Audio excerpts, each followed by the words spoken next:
పాల్గొన్న జాన సైత నేతలు కొన్ని రసోత్తరమైన సమస్యలను పంపి ఉన్నారు. ఆ సమస్యలను మీరు రసోత్తరంగా పూరించి ఈనాటి బోన విజయాన్ని రంజింప చేయాలనేది మా కోరిక.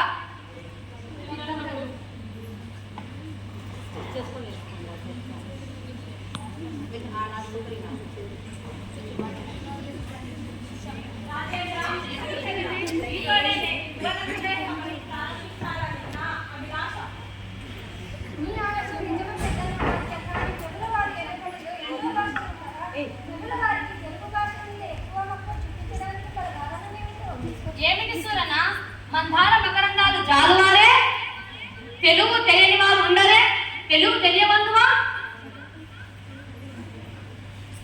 తెలుగుదేల ఎన్న దేశంబు తెలుగు, ఏను తెలుగు గొల్లబండ తెలుగు కండ, ఎల్ల నృపుణ గొలుమ నెరుగవే భాషాడి, దేశ భాషలందు తెలుగు లెస్స.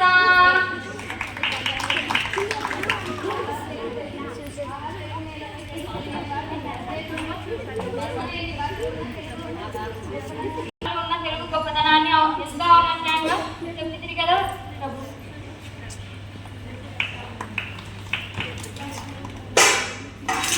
ఎవరక్కడ ధర్మగంట మోగిస్తున్నది?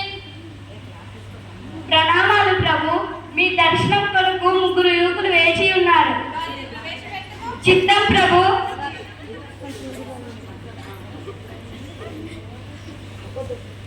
ప్రణామాలు ప్రభు. ఏమిటి మీ సమస్య? ప్రభు, ఈ మధ్యనే మా నాన్నగారు కాలం చేశారు. ఆయన మరణించే ముందు ఆయన దగ్గర ఉన్న 17 ఏళ్ళలో సగం నన్ను తీసుకోమన్నారు. మిగిలిన వాటిలో ఎలా పట్టుకోవాలో మాకు తెలియడం లేదు ప్రభు.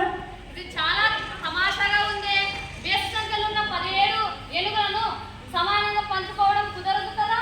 అవును ప్రభు, ఒక ఏనుగు సగానికి కోస్తే తప్ప అది సాధ్యం కాదు. అలా అని మీరు చేసి పంపకాలను ఎలా చేస్తాము? మరి ఈ కృష్ణ సమస్యలను ఎలా? అసలు మీరెవరు? నన్ను గాంధపాటి రామలింగుడు అంటారు ప్రభు. నేను ఆంధ్రదేశంలో ఉన్న కృష్ణా తీరాన ఉన్న తెనాలి అనే గ్రామం నుండి వచ్చాను. మీరు అనుమతిస్తే ఈ సమస్యను నేను పరిష్కరిస్తాను. పండితమరా, మీ కవిత్వము మేము తర్వాత వింటాము. ముందు ఈ సమస్యను పరిష్కరించండి ప్రభు. ఎవరక్కడ? వారు అడిగింది ప్రవేశపెట్టుము.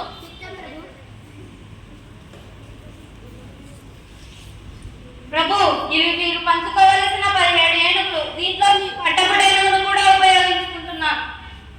ఇందులో సగం అంటే 9 ఏనుగులు అందరికంటే పెద్ద కొడుకు తీసుకుంటాడు.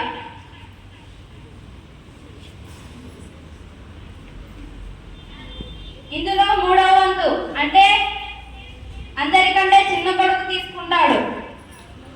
ఇది మీ పట్టపటి ఏనుగు కాబట్టి ఇది మీకే చెందుతుంది. మిగిలిన 5 ఏనుగులు 2వ కొడుకు తీసుకుంటాడు. ఈ సమస్య అంత త్వరగా పరిష్కారం అవుతుంది అనుకోలేదు. బడా రామకృష్ణ బడా, ఈనాటి భువన విజయం పరువు కాపాడుతుంది. మా ఈ చురు కానుకను స్వీకరించండి.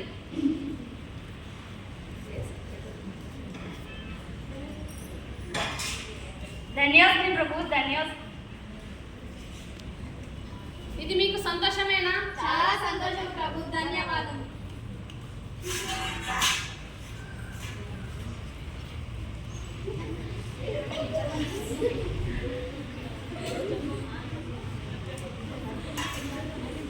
నరసింహరాయని కృష్ణ దవ్యప్పే కరివిత్ గిరివిత్ కనిగరివిత్ గిరిగిరివిత్ దురంగ కమనీయం బై.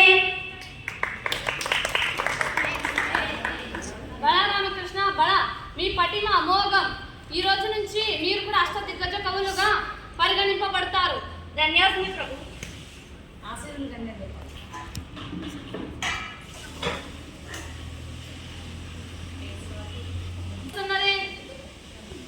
ప్రణామాలు ప్రభు. మీ దర్శనానికి ఒక పండితులు గారు వేసి ఉన్నారు.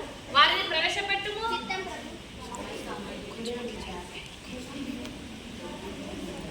విజయనగర సామ్రాజ్యాధీశుల వారికి నా యొక్క వందనములు. మీ మీద రాజ్యలక్ష్మి కృప ఎల్లప్పుడూ ప్రసరించును గాక. పండితవరా, మీరు